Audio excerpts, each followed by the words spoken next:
ओम नमो आदेश। नमस्कार, कैसे हैं सभी लोग? ठीक हैं?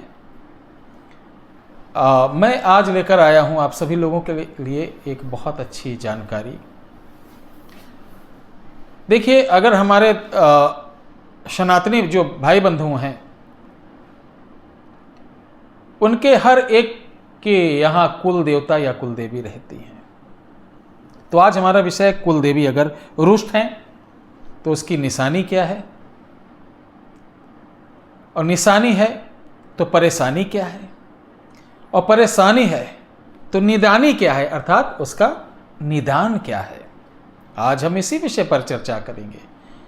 तो सभी लोग जितने दर्शक हमारी वीडियो देख रहे हैं, उनको अगर अपने कुलदेवी का नाम मालूम हो तो नाम लें, नहीं मालूम है तो सिर्फ मेरे साथ इतना बोल दें, ओम नमो कुल देवता, ओम कुल देवतभ्यो नमो नमः, ओम कुल कुलांतरः कुल देवी ही नमो नमः। सबसे पहले हम आज बताएंगे कि जिनके यहाँ कुल देवी का दोष होता है उसके लक्षण क्या होते हैं। प्यारे दर्शकों, कुल देवी का जो दोष होता है उसके कुछ चिन्ह हैं। मैं आपके बीच उसको आज प्रस्तुत कर रहा हूं। आप समझ जाएंगे कि गुरुजी आप बिल्कुल सही कह रहे हैं।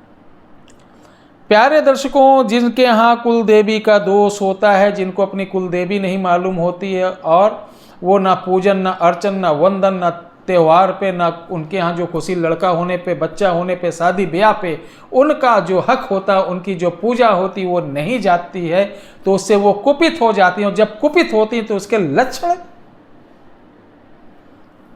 लक्षण आपके यहाँ नई बहू आई, मैके में उसके संस्कार बढ़िया थे, आचार बढ़िया थे, विचार बढ़िया थे, ससुराल में आने के बाद 2 महीने के अंदर पता चलता है कि ये तो घर में कलेश कर रही है, इसको क्रोध बहुत रहता है, ये तो चंडी रूप धर ली है,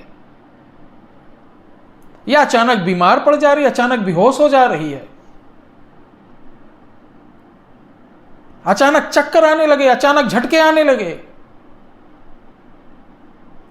ये नई विवाहता जो आपके यहाँ बहू आती उसके साथ भी हो सकता है, या आपकी बेटी आपके घर से किसी के घर जाती उसके भी साथ यही यहाँ का दोष उसके ससुराल में भी जाएगा। अब पता कैसे करें कि आपके यहाँ बहू आई है, कि उसी के यहाँ तो नहीं मेरे यहाँ आ गई है, दोष है। उसके लिए बहू को आप पान का पत्ता एक रात को रख दें। अगर पान का पत्ता एकदम ब्राउन कलर का, जैसे धूप लगकर अग्नि तपाकर दिखाया जाता है, वो हल्का एकदम ब्राउन हो जाएगा, सड़ने जैसा, तो समझ जाइए उसके मैके का है।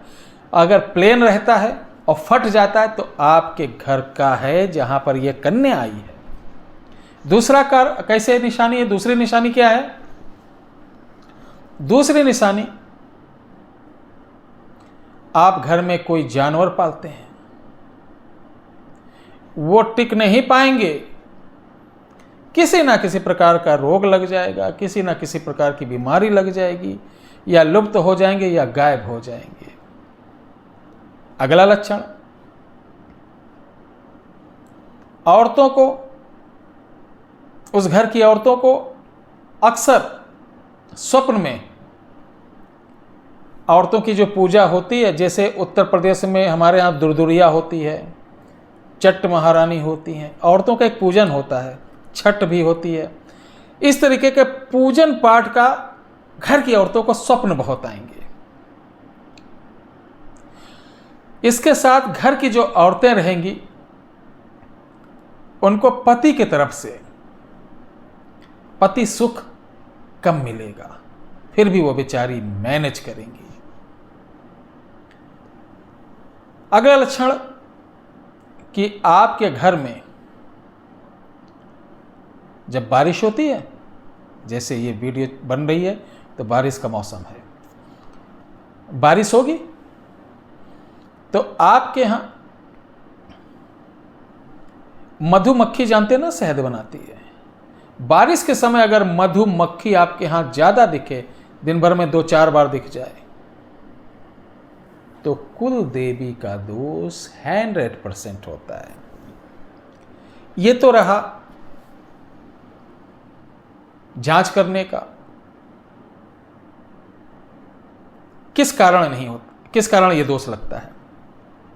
कारण मैंने बताया कि आप खूब कमा रहे, खूब धमा रहे हो, अच्छी बात है। अपने सास ससुर का ख्याल रखते हो, अपने मम्मी पापा का ख्याल रखते हो, अपने साड़ू भाई का ख्याल रखते हो, अपने फ्रेंड का, अपनी गर्लफ्रेंड का ख्याल रखते हो। लेकिन जिनकी बदौलत, जिनकी कृपा से आप इस स्थान पे बैठे हैं, समाज में चाहो और आपका नाम है, उनको तो आप भूल रहे हैं। वो आपके कुल देवता, कुल देवी, पितृ देवता हैं। जो व्यक्ति जीवन में इनको भूलता है वो ज़्यादा दूर सफ़र नहीं कर पाता। जितनी तेजी से चढ़ता है उतनी तेजी से गिर भी जाता है। प्यारे दर्शकों, सबसे बड़ा कारण यह है कि आप ना कभी जानने की चेष्टा किए कि हमारी कुलदेवी कौन है, कोशिश ही नहीं किए। मम्मी से पूछे, मम्मी अरे बेटा अब क्या होता है, तुम्हारी नानी बताया करती थी। इसमें बच्चों का दोष नहीं है। देखिए, बच्चों का बिल्कुल नहीं दोष है। दोष उन गार्जियन का है जो अपने संस्कारों को अपने बच्चों के साथ शेयर नहीं करते हैं। संस्कार हमेशा ऊपर से नीचे आता, ये बात मैं बार बार कहता हूँ। बच्चे बेचारे क्या जाने, हमारा बेटा है।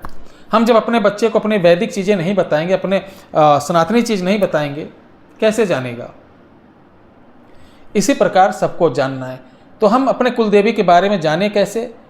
इसके वीडियो हम अगर प्रयास करेंगे बनाने के लिए बहुत लंबा हो जाएगा, क्योंकि हर प्रदेश में अलग अलग जातियां हैं, उनके गोत्र अलग हैं, गोत्र में शाखाएं अलग हैं, शाखाओं में भी ले जाके देवियों का अलग अलग उनके वो होते हैं। तो बहुत लंबा चार्ट हो जाएगा। लगभग अगर बनाएंगे 1-1 घंटे की, 10 से 12 घंटे की वीडियो हो जाएगी। तो अगर आप जानना चाहते हैं, आप किसी भी प्रदेश में रहते हैं, तो आप अपने प्रदेश का गूगल से चार्ट निकालिए। सबसे पहले आप देखिए, ठाकुर हैं, ब्राह्मण हैं, बनिया हैं, शूद्र हैं, क्या हैं। तो उस वर्ण में आप अपना गोत्र निकालिए। गोत्र में देखो कि हम किस शाखा से हैं। 5 शाखाएं रहती हैं। आप जो शाखा को, उस शाखा को नोट करिए, फिर आप डालिए कि इस शाखा की कुल देवी देवता कौन से हैं, तो पता चल जाएगा। बहुत सारी चीज़ गूगल पे नहीं है, जो हमारे शास्त्रों में है और पत्रा में है। जो हमारे शास्त्र, तो पत्रा नहीं होता, जो पत्रा बता देगा वो बड़े बड़े सॉफ्टवेयर नहीं बता पाएंगे, कभी भी नहीं। आज नहीं, ले लें 2-2.5 लाख वर्ष और कितना भी एडवांस हो जाएगा। लेकिन जो हमारे वैदिक पत्रा होते, पंचांग, इसको जिसने समझ लिया वो समझो कि ग्रहों के चाल को समझ लिया, प्लैनेट्स को समझ लिया, वो हर चीज़ सटीक बताएगा। और जो कंप्यूटर के सहारे डेट ऑफ बर्थ, अच्छा इतनी कहाँ पैदा हुए थे, मम्मी कहाँ थी, नाना कहाँ थे, अच्छा क्लिक किए, ओहो तुम्हारा ये ऐसा है, तो बुद्धिमान नहीं, वो रटे रटाए बुद्धिहीन है। आओ पंचांग देखो, तब माने आप एस्ट्रोलॉजर हो। तो इस कारण ये होता है। अब निवारण क्या है? अगर आपको मालूम है, आपके देखिए, अब कुलदेवी का निवारण बताएंगे तो हर कुलदेवियाँ तो बहुत होती हैं। किसी की शीतला हैं, किसी की जरी मरी हैं, किसी की परी हैं, किसी की चंडिका हैं, किसी की दुर्गा, किसी की काली हैं, किसी की ज्वाला है, किसी की भगवती है, किसी की रणचंडी है, किसी की पीताम्बरा है। तो सबकी पूजा अलग अलग होती है। अगर आपको ज्ञात हो तो आप देवियों को, कुल देवी की पूजा सावन से अच्छा कोई नहीं माना जाता। सावन में उनका भेंट आप देना चालू कर दीजिए। वो पूरे विश्व की बात बता रहा हूँ, विश्व में जहाँ भी हमारे सनातनी हो, आप जो पूजा देते हो, पूजा देना चालू कर दीजिए, उनकी सेवा देना चालू कर दिए। घर में 1-8 घंटे शाम को कुलदेवी के नाम से भजन कर दो, ठीक है? घर घर नहीं, स्वर्ग हो जाएगा भाई साहब। चैलेंज है इस बात का। मंगल ही मंगल होगा, आनंद आ जाएगा। एक बार उनको अपना प्यार से उनको पुकार के तो देखो। अरे वो दौड़े चले आएंगे, वो दौड़ी चली आएंगी। एक बार अपना बना के तो देखो। लेकिन अफसोस, हम वैदिक रीतियों से भटकते चले जा रहे हैं। शाम को तमंचे पे डिस्को घर पे बजा रहे हैं। तो ऐसा डिस्को ऊपर वाले पितृदेवता कुल देवता दिखाते हैं कि फिर आप दौड़ते हो, ओ आउच, यही ज़िंदगी भर आप करते हैं। ज़िंदगी नरक बन जाती। पैसे तो होते हैं, इज्जत होती, शोहरत होती, फैमिली का जो सुख, परिवार का सुख होता, उसका भोग आप नहीं ले पाएंगे श्रीमान जी। उसका भोग वो गरीब आदमी, वो मजदूर आदमी जो दिन भर पत्थर ईंटा गारा धोता है, लेकिन वो अपनी संस्कृति, अपनी सभ्यता, अपने संस्कार से जुड़ा हुआ है। हमने देखे हैं अरब पति आदमी को, वो पूजा पाठ से भागते हैं, पंडित जी ये करना, ठीक है करवा दीजिएगा, अपना बिजी हैं। और जो गांव का आदमी, किसान, 200 रुपये कमाने वाला आदमी इतनी भक्ति भाव से पितरों को पूजा करता है, इतने भक्ति भाव से त्योहारों में पूजा करता है, इतनी भक्ति भाव से नवरात्रों में पूजा करता है, तुम 7 जन्म ले लोगे उसका मुकाबला नहीं कर पाओगे, क्योंकि वो पैसा उसके पास नहीं, लेकिन भाव है। तुम्हारे पास पैसा है, लक्ष्मी, लेकिन तुम्हारे पास भाव नहीं है। भटकी हुई आत्मा हो, मरने के पश्चात ऐसे लोग प्रेत बनते हैं, भटकते हैं। तो प्यारे दर्शकों, बहुत जरूरी, मैं बार बार हाथ जोड़कर निवेदन करता हूं, अपने बच्चों को, अपने परिवार, कुटुंब, संस्कार, कुल देवी, कुल देवता, अपने कल्चर के बारे में 1 घंटा हफ्ते में ही बात करिए जरूर। बहुत बहुत धन्यवाद, आपने इतना समय दिया। और अगर हमारे विचार आपको अच्छे लग रहे हों तो आशीर्वाद स्वरूप लाइक, अच्छे कमेंट्स, अपने अपने माता पिता की जय बोल के, साथ ही हमारे चैनल जो शॉर्ट्स चैनल हैं उसको आप लाइक सब्सक्राइब जरूर करें, चूंकि उसमें हम देते हैं छोटे छोटे उपाय, चमत्कारी उपाय, जो आपके पास समय नहीं रहता। कहते हैं भैया हमारे पास समय नहीं है, समय नहीं है। तो आप समय, जिनके पास नहीं है, लगे हो माल कमाने में, चलते चलते उपाय करना चाहते हो, तो आइए हमारे शॉर्ट्स चैनल पे, है ना आपके लिए भी, छड़ी घुमाते आपका काम होगा। नमस्कार।